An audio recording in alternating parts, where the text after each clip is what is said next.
All right, so this week you guys kept asking me, how are we going to ever solve these expressions? Okay, and today we are going to do just that. We're going to evaluate expressions using substitution. Okay, so to evaluate an algebraic expression, you substitute, which basically means like you trade places. A number, so you substitute a number for each variable. So you're going to trade places with wherever that variable is in the expression with a number. And we're going to tell you what number that is, okay? So far in your math career, you have not learned how to solve equations. We will do that later in the year. So right now, we will always tell you what that letter, what number should be plugged in for that letter. Once you substitute in that number for the variable, you're then going to use order of operations. This is super important, okay? You use the order of operations to find the value of the numerical expression. All right, let's do some examples so that that definition makes just a little bit more sense. The two things we want to always do is we want to rewrite the expression.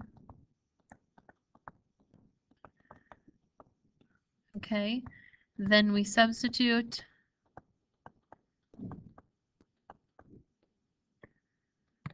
and then we solve. Keeping in mind those order of operations. Okay, so for number one, we have k plus 10. Well, there's nothing to rewrite. Okay, so for this one, we just have addition, so we can kind of skip that first rewrite step. All right, so we're just going to keep it k plus 10. All right, now they tell us k equals 25. All right, so where we see that k, instead of writing a k in our next step, we're going to write 25 because k is equal to 25. And then we copy down our plus 10. And here we have 25 plus 10, which equals 35. All right, so we rewrote the expression, we substituted in 25 for k, and then we solved it by adding 10 to get our final answer of 35. Right. Number two. Now, number two is really important that we do that first step of rewriting the expression. Okay, because here we have 4n, and if we didn't rewrite the expression, please don't write this down. We put 4, and then for that n, we have 12. We have 412. Now, 4n does not mean 412. Okay, 4n, we can rewrite, remember, to unsimplify it, is 4 times n. Okay, and we're going to see how that's a different number than 412. So the first thing we need to do is rewrite it, unsimplify it, put that multiplication sign back in, and then we can substitute in 12 for n. So instead of n, we're going to have 4 times 12. Now if that's something that we need to pull to the side to do that multiplication, we can, but we should get 48. Okay, so we have to first rewrite it, unsimplify it to put that multiplication sign in so we don't end up getting 412 instead of 48. Very different numbers. Okay. Number three, same idea except for now we have two letters. We have A divided by B. I'm just going to rewrite that. Instead of A, I'm going to put 16. Instead of B, I'm going to put 2/3. So we have 16 being divided by 2/3. The very first thing we need to do is make 16 into a fraction, putting it over 1. All right. Then we keep, change, flip to divide these fractions. So we have 16 over 1 times, or being multiplied by 3 over 2. Again, if we need to pull 16 times 3 over to the side to do that math, that's okay.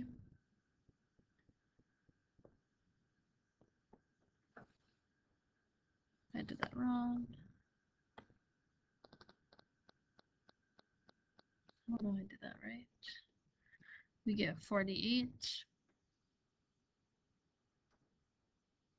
over 2 times 1 is 2. Okay. Last step, we divide 48 by 2. If we need to show our work for that, that is okay. 2 goes into 4 2 times. 2 times 2 is 4. We subtract get a 0, bring down our 8.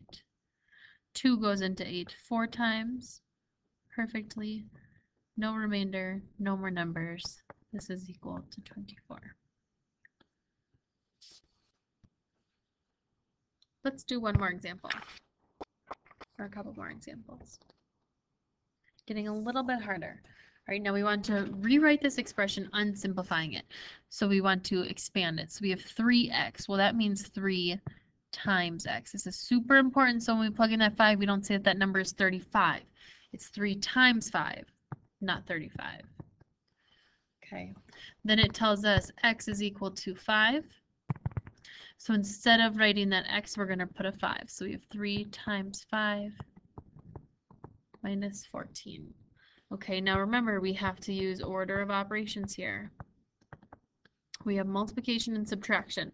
No parentheses, no exponents. So we do that multiplication. 3 times 5 is 15.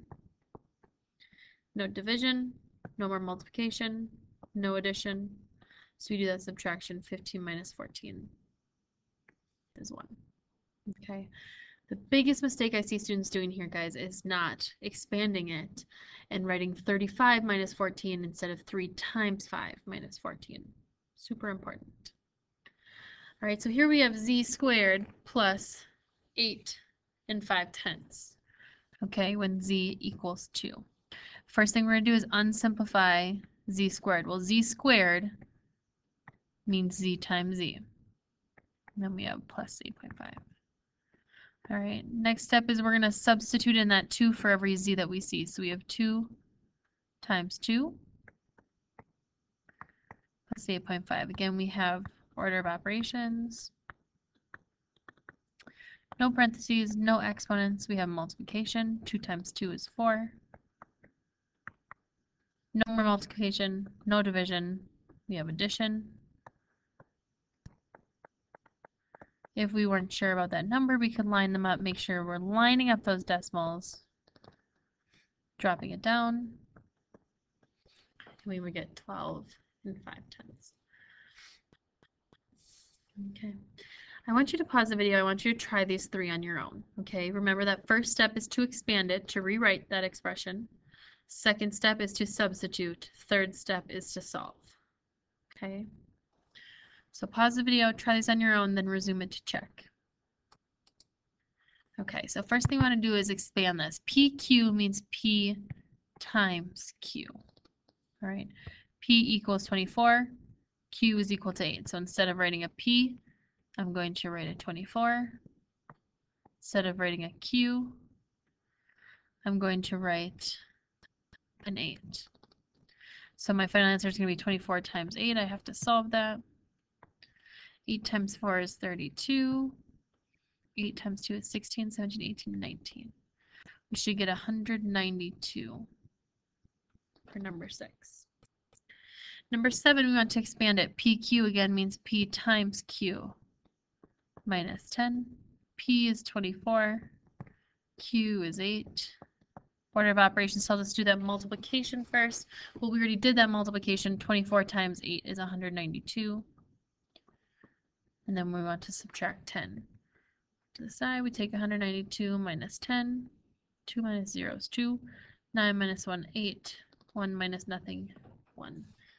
Number 7 should be 182.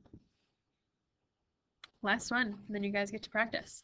We have P over Q as a fraction. First thing we have to do is think about what operation does that fraction bar mean. That fraction bar means division. So when we rewrite this, we want to rewrite it with a division sign. So P divided by Q. Now P is equal to 24. Q is equal to 8. 24 divided by 8.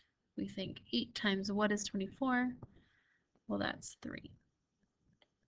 Okay, and that's it. All right, so the main 3 things, if we want to go ahead and write that summary, three things we need to remember to do is rewrite the expression to expand it.